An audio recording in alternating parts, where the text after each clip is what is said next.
Yo, what's up guys, Nero here. So in today's video I'm going to show you how Atlantic Marius won 2 of his solo Cashcup games. I'm going to show you his strategy from early to mid game and end game, and you can copy it and try it as well in your next solo Cashcup. Make sure to like and subscribe and enjoy the video.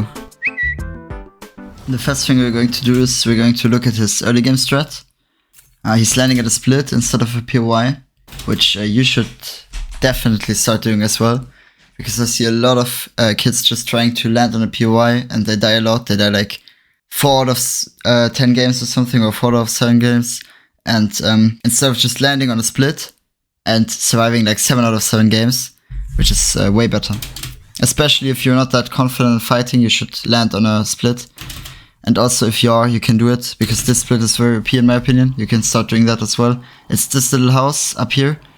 It has the little guys here, it has 2 barrels, and it has like a lot of angles as well to go for shots in the early game. Like you can see here, he's killing someone, just landing on the house. He's killing 2, he's shooting at 2 more people. And after looting this first house, he's going to go to the second house, and then he usually goes to the gas station, and he's trying to get a kill there. As you can see in the battle map. Very important tool, you should start using that as well. Like you see here, he's looting the first house, going to the second house, and then he's trying to approach a kid at gas station, and then he's usually going to go to the tower, as you can see here. That's basically his plan, that's his strat for the tournaments. Starting a fight with an advantage, and also creating that advantage is very important. As you can see, he's sneaking up behind the tree and he's waiting for the guy and waiting to get an advantage. He's shooting him. He gets off 62 damage and now he's going to ramp rush him. Here he tries to piece them up, but the guy just gets the floor and now he's spleefing him instead of just retaking. A lot of people just retake and try to get into a build fight. However, they just stretch their fight, you know. You want to end your fight as quick as possible, and that way you can rotate earlier, you can get more fights into your game. So you should start doing that as well. End your fights as quick as possible, spleef people, and don't retake. Here he goes for the heavy, which is basically the meta right now. It's very OP. It's like a shotgun and a way better pickaxe in one. Also notice that he's switching his rocket ram up for a crash pad, or for 3 crash pads, because he's going to go for the island later on, and he's going to go for gold later on, so he can use the gold to reroll his augments and can get roaming redeploy, which is very OP, considering you only get 3 charges with your rocket ram after the nerf. So like I said, he's going to go for the tower now, and he's trying to get the bot. Here he builds himself a nice 1x1 brick box, and he's trying to go for the bot. Also pay attention to the angle he's using. He doesn't really know where people are. He knows that this guy is behind him because he encountered him on the rotate, and he's going to go for a safe peek on the bot, and he's trying to get the card.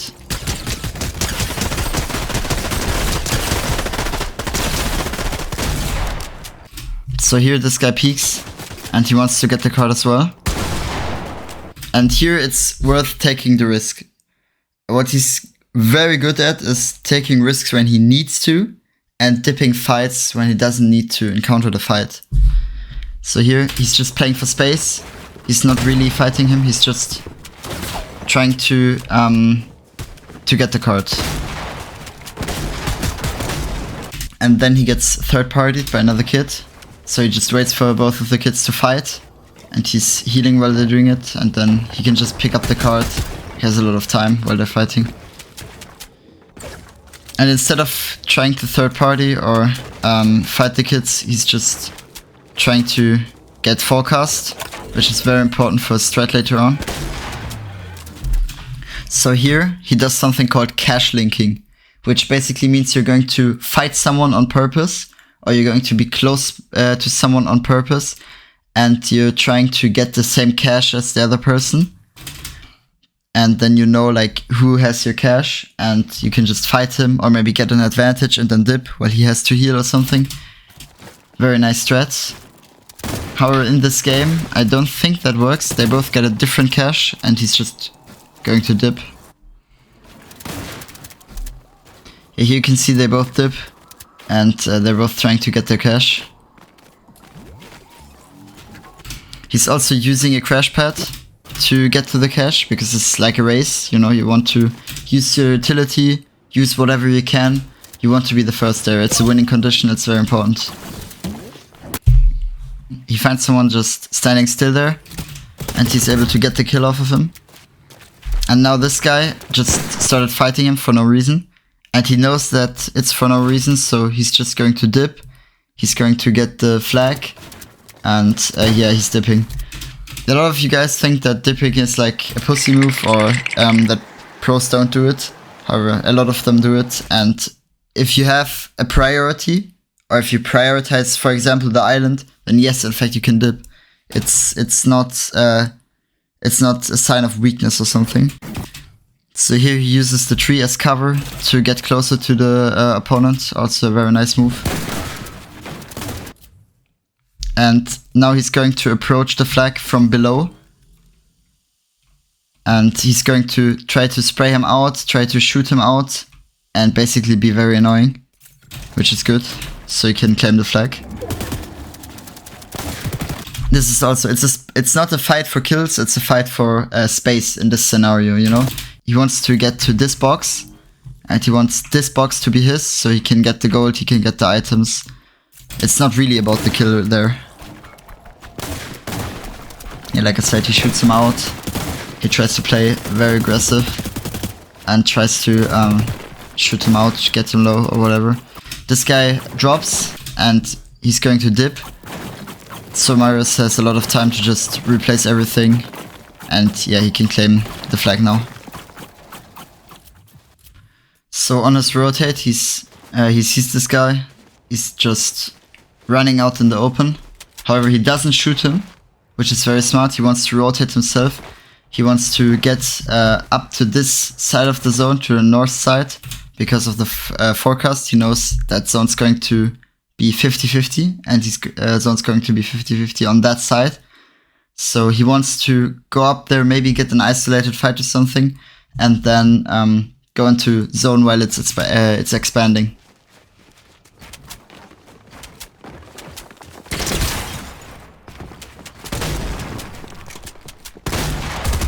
Yeah, like I said, he's going to go for a fight. He started with an advantage by just shooting the guy with his heavy, and now he's trying to close out the fight as quick as possible.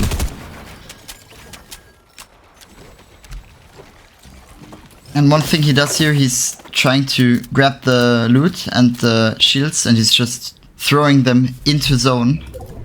He's about to do it now. Yeah, as you can see, he's throwing the shields into zone while it's expanding.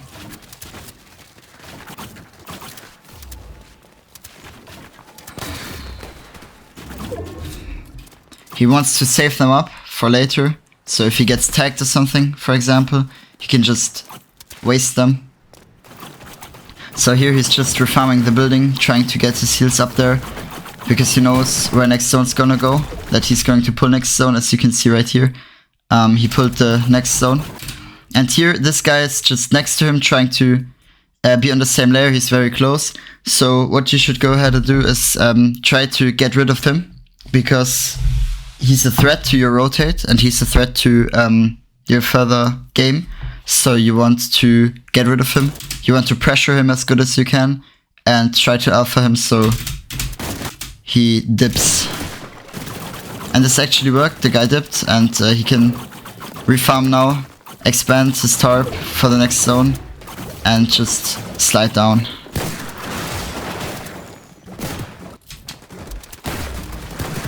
So here he's barely in zone, but he doesn't really need to be in zone, because as you can see, next zone's gonna pull back. He knows that because of forecast, which is very important. That's most of the time he's just going to go barely into zone, and then going to go back if he pulls, obviously. Okay, so timing is really important in this season. You don't want to be the first person to be front side.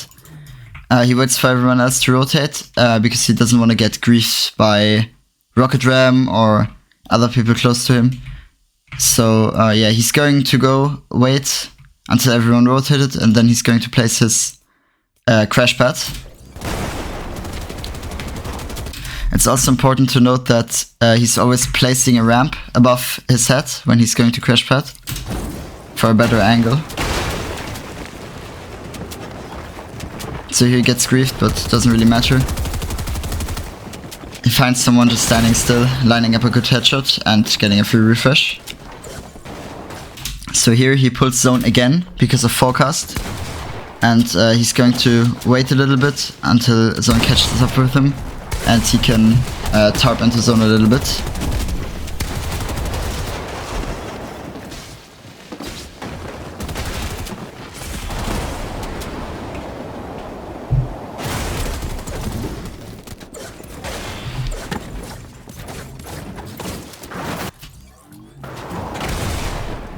So here he's going to use this crash pad again with the ramp trick. And he's going to open his roaming redeploy that he got because of the gold and because of the island.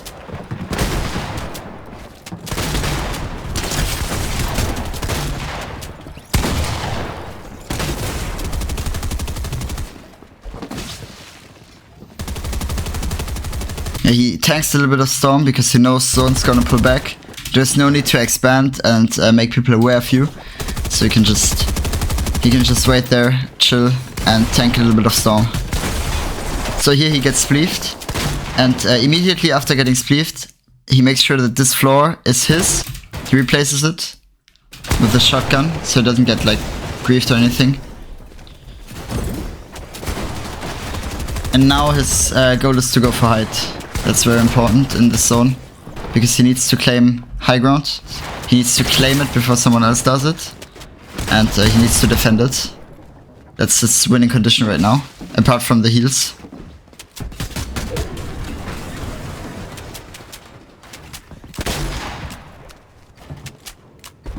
So here he can see this guy sneaking up on him, and he notices he got a refresh. So he's just trying to pressure him, because like I said, this guy is a threat to his layer and a threat to his rotate. So yeah, he's just trying to get some damage off him or maybe kill him. Yeah, here he tries to go for a kill and he actually gets him. Really nice. And now he gets spleefed and he's trying to run back into storm, just trying to tank a little bit. He has enough heals. He picked up the floppers, so he has probably the most heals in the lobby. Also, it's very important to go for a kill before zone closes or before heal off is going to start, because most of the players carry a little bit of heal by then, and you need to take the risk to get the heal of two players. You know, so take risks when you need to, and this is definitely a risk you should take, because you can, of course, if you have an advantage, but you can definitely get some more heals, and you definitely need them.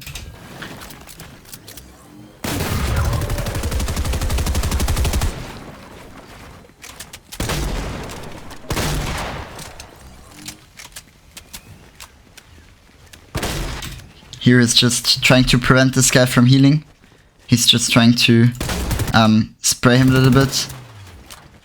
And he's waiting for zone to close out so he can start the heal off, because he knows that he has a lot of heals and this guy probably doesn't, because he's low, he's healing, and he's using his med misc already. So he can just wait for him to go into zone, and he can just heal off and pretty easily win the game. If you've made it this far into the video, make sure to leave a comment down below whether you want to see more content like this, and have a good one. Bye!